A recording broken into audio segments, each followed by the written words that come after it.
Hi, it's Paul from Wicked Acorn. We're in the Sale and Brooklands cemetery today. We're here to visit poor Richard. Nobody comes to visit him much these days. There weren't any great monuments made for him or statues. He didn't fight in any great battles or win a war. He wasn't a man ahead of his time. He was just a man for his time. A man in the right place at the right time. And what man could hope for more than to have these words inscribed on his headstone? Brave, noble, true, and my loving comrade. He was a great man. And more than any other man, he proved the adage, behind every great man, there's a great woman.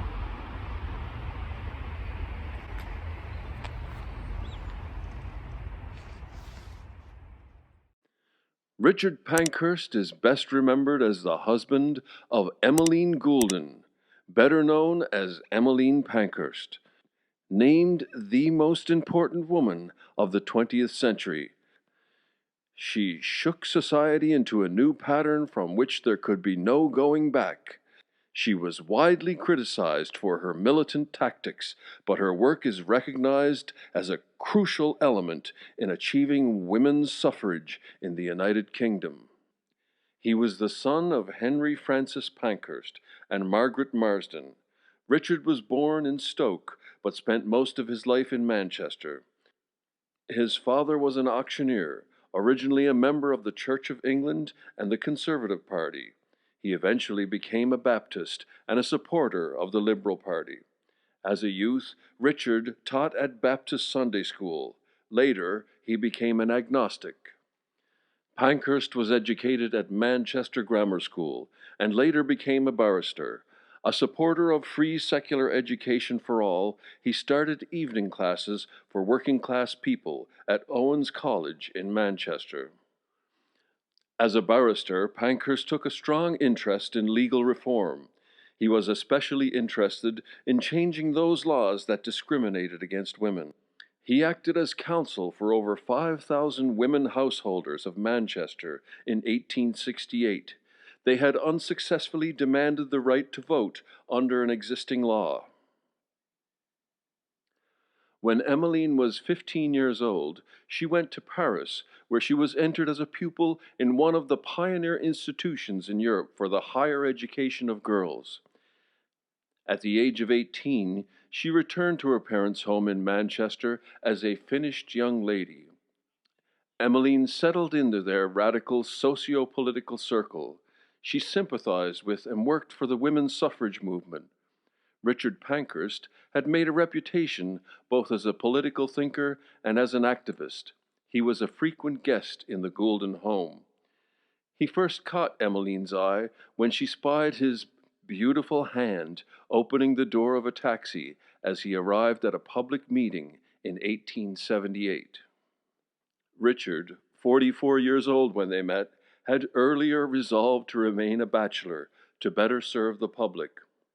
Their mutual affection was powerful, and Sophia Jane Goulden chastised her daughter for throwing herself at Richard and advised her without success to exhibit more aloofness. Emmeline suggested to Richard that they avoid the legal formalities of marriage by entering into a free union. He objected on the grounds that she would be excluded from political life as an unmarried woman. He noted that his colleague Elizabeth Wolstenholme Elmy had faced social condemnation before she formalized her marriage to Ben Elmy. Emmeline Goulden agreed. He was 44 and she was only 20. Robert Goulden gave permission for the marriage, and the wedding took place in St. Luke's Church, Pendleton, on the 18th of December, 1879.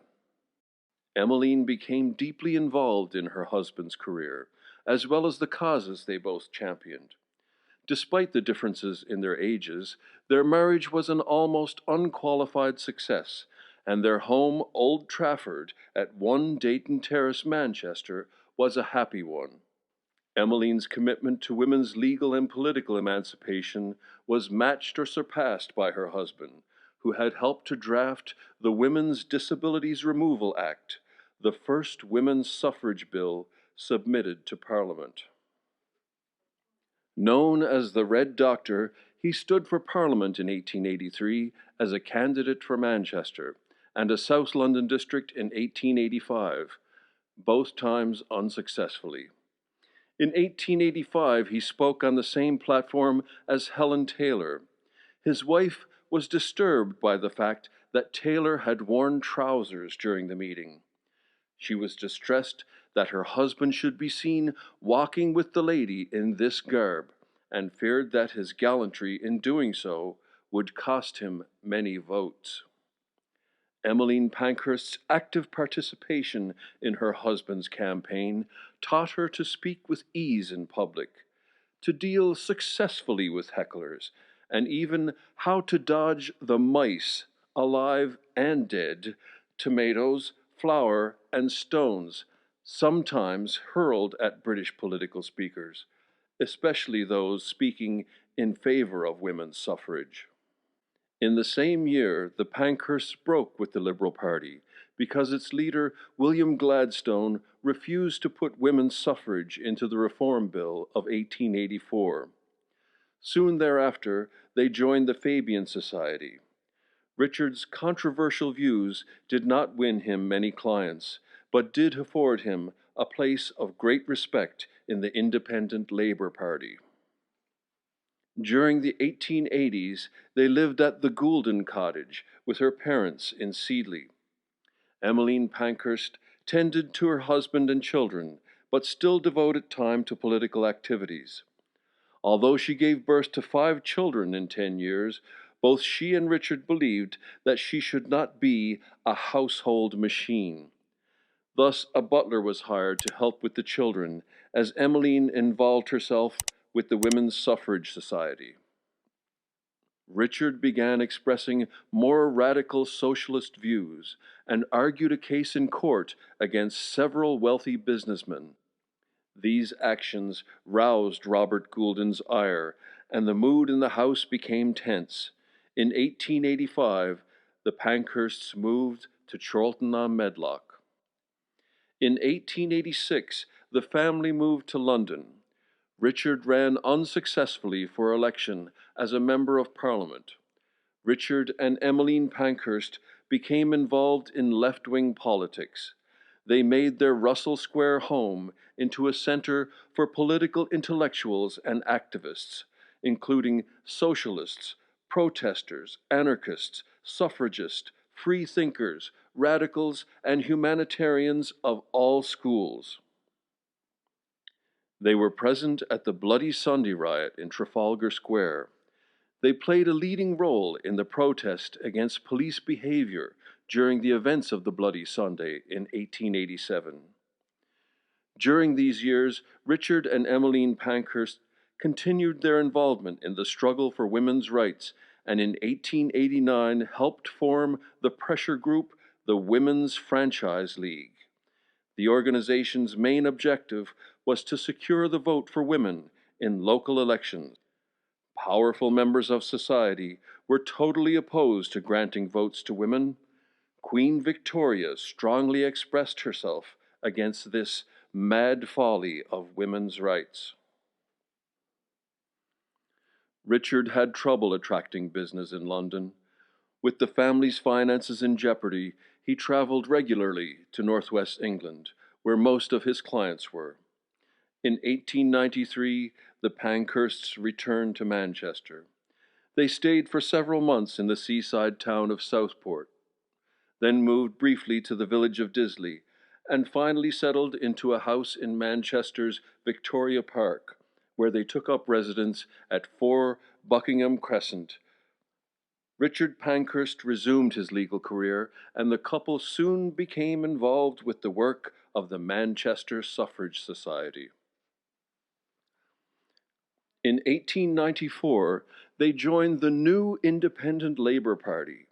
This new party was more supportive of women's rights than the older socialist organizations. In the 1895 general election, Richard stood as the Independent Labour Party candidate for Gorton, an industrial suburb of the city. The Conservative Party candidate received 5,865 votes, compared to Pankhurst's 4,261. Emmeline and Richard began organizing Sunday open-air meetings in the local park. The local authority declared that these meetings were illegal, and speakers began to be arrested and imprisoned. Pankhurst invited Keir Hardie to speak at one of these meetings. On the 12th of July, 1896, over 50,000 turned up to hear Hardie, but soon after he started speaking, he was arrested. The Home Secretary, worried by the publicity Hardie was getting, intervened and used his power to have the leader of the Independent Labour Party released. Emmeline faced legal troubles in 1896 when she and two men violated a court order against Independent Labour Party meetings at Boggart Hall Clough. Richard volunteered his time as legal counsel. They refused to pay fines, and the two men spent a month in prison. The punishment was never ordered for Emmeline, however, possibly because the magistrate feared public backlash against the imprisonment of a woman so respected in the community. Although Independent Labour Party meetings were eventually permitted, the episode was a strain on Richard's health and caused loss of income for their family. During the struggle at Boggart Hall Clough, Richard Pankhurst began to experience severe stomach pains. He had developed a gastric ulcer, and his health deteriorated in 1897. The family moved briefly to Mobberley, with the hope that the country air would help his condition. He soon felt well again, and the family returned to Manchester in the autumn. In the summer of 1898, he suffered a sudden relapse. Emmeline Pankhurst had taken their oldest daughter Christabel to Switzerland to visit an old friend. A telegram arrived from Richard reading, "I am not well. Please come home, my love." Leaving Christabel with her friend, Emmeline returned immediately to England. On the 5th of July, 1898, while on a train from London to Manchester, she noticed a newspaper announcing the death of Richard Pankhurst.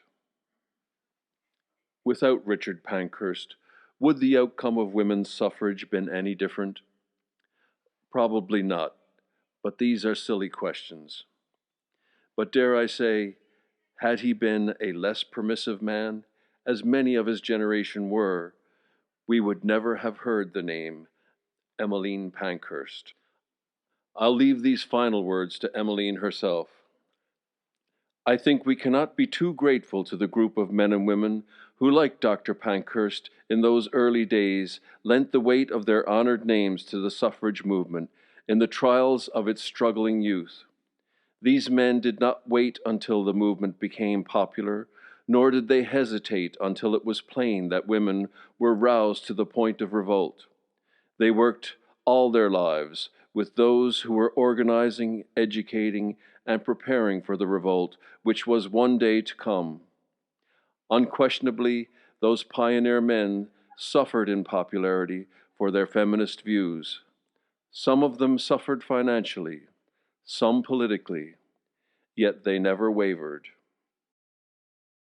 If you've made it this far, you must enjoy these videos, or you've fallen asleep. Either way, wake up and hit that like and subscribe button.